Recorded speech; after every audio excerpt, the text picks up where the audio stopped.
is a bit weird. Oh, what are you doing up in there? Let's come down. Alright, get out of the tree. Jesus. I'm not gonna learn anything up there. Come on. Come on. Well, hello there, Cajon drummers. Welcome back to another YouTube video. It is, of course, another Cajon tutorial that you have just clicked on, so thank you for that. What's looking a little bit different right now is this big wide-angle lens. So I've swapped over, just as a trial, to this kind of action cam style. So it's a big wide-angle lens. Let me know if you like, dislike that. Have a listen to the audio. Is it still okay, or at least okay enough to learn without getting distracted? Let me know in the comments. Tell me what you think of this different, wide view of the world and, of course, Cajon drumming. What we're talking about in this video is a little bit of the attachment world of Cajons. You might have seen a lot of these side jinglies, as I might call it, attachments on the market right now, it's online stores, retailers. The idea of this video is so that if you're kind of wondering, is this something that I should get? Am I going to go home and go, oh, it's pretty useless? Or go home and go, yes, I can make some wicked beats with that. I'm going to try and get you over to the wicked beats side of things with it. So just as something as a basic rock beat with a little bit of side jingly, that's going to be this video. Eventually I'll start to work on some of the more complex grooves that I've tentatively been playing with. Then we'll be able to do that as well. But today this is about your very first side jingly Cajon groove. So welcome, and let's get started. I just realized that I want to start by giving you a closer look at this, so that no matter what side jingly attachment you have, you can figure out something that helps you learn what we're about to learn, okay? So here's a closer look. Whoa! Alright, here we go. So this one has side jinglies and like a castanet type of sound to it as well. I'm a fan, it's nice and responsive, but either way, you'll probably end up with something Velcro attached to the side. As I said, there's a bit of a start so that we know what we're working with today. So, as I said at the start of this video, I want to make this tutorial so easy that no matter which level you're at Cajon, you're going to be able to go and say, I can add this into what I'm playing. Now, something easy to start with is just a basic rock beat. And we're going to use our 16th notes as the pulse for this. I'll just get you started with that first. Pick a speed that works best for you. I think for this video I'm going to go about this tempo.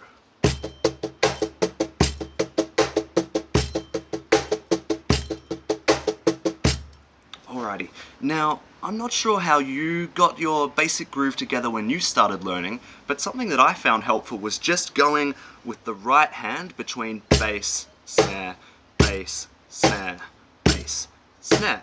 Just helps me understand which beat is which, where they lie in that bar. When we're adding in this attachment, what I like to do is make a little triangle shape here. Now think of it as we're going from point A to point B, and we're making a stop over here at point C. Here's how that would sound.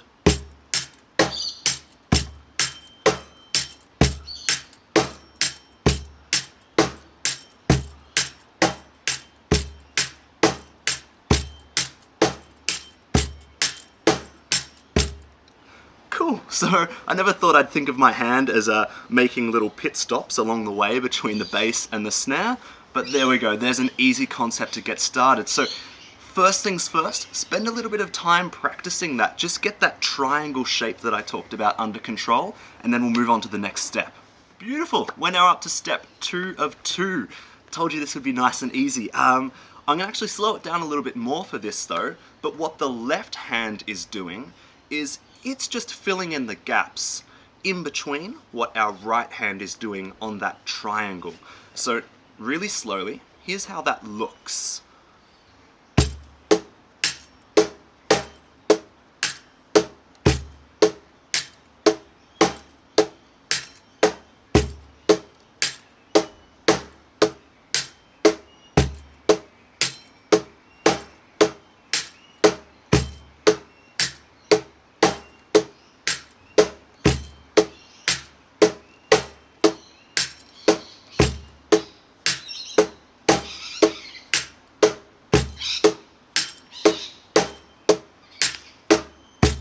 So now the beautiful thing with this is that nothing changes from here. Whether we want to speed it up or slow it down, that triangle stays the same.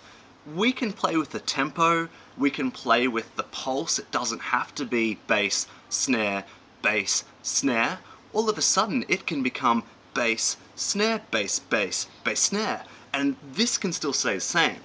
What I'll do though, just for this video, is start to speed it up so that you can have a bit of a taste of how it sounds when you really get everything in motion. Here we go.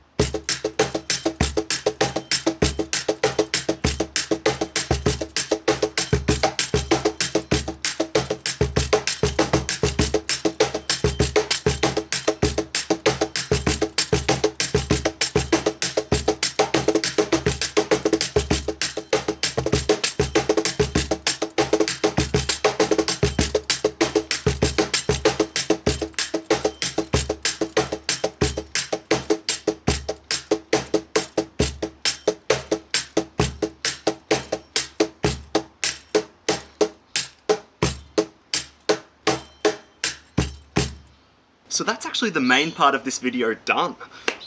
Because I want to give you something else to maybe think about, muck around with a little bit. If you can play a shuffle on the cajon, you can shuffle your sixteenths. What we can do is make a really nice effect on this kind of beat, and it does change the flavor a little bit. So let me show you the same thing, but in more of a shuffle feel.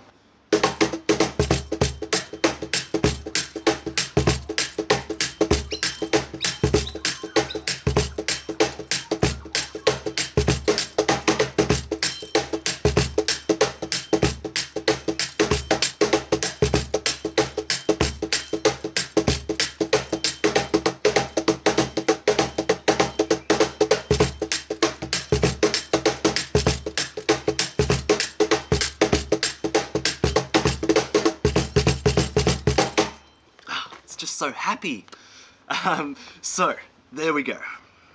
Well, I'm starting to feel how much I've missed making these little cajon tutorials. It has been way too much space between videos, and I probably say that every video, which is a little bit of a negative sign there. But here's one thing that I want to go with right at the end on this video, just a little extra idea. Because most of you aren't going to have a little side jingly, we do have a side knee, most likely. What I want to show you is, if you're thinking, yeah, I want to practice this, maybe I'm not going to go out and buy one of these side jingly attachments. Just substitute what we were hitting on the tactic or whatever other device for jingle you have. Just give your knee a little bit of a tap there. You can practice the coordination of the whole exercise, learn the mechanics of it, of course just become more skilled, and maybe it does sound good on its own. Here's what I would sound like with my knee playing this.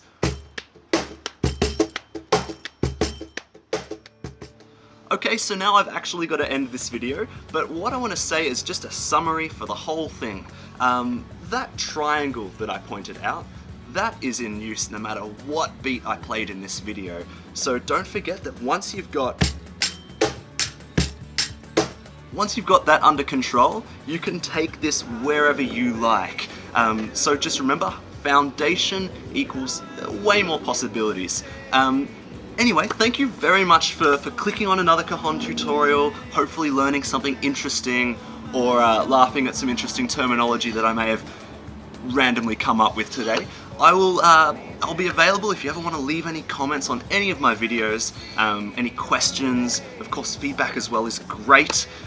Enjoy the rest of your cajon practice of the day if that's what you're doing right now, and I will see you hopefully very soon on another video. I also recommend practicing outdoors. It's a really nice way to not get distracted by things. You can sit outside and look at the old sunlight filtering through the branches there, which is great fun. You can tell I'm enjoying this camera way too much. Hey! See you guys on the next video.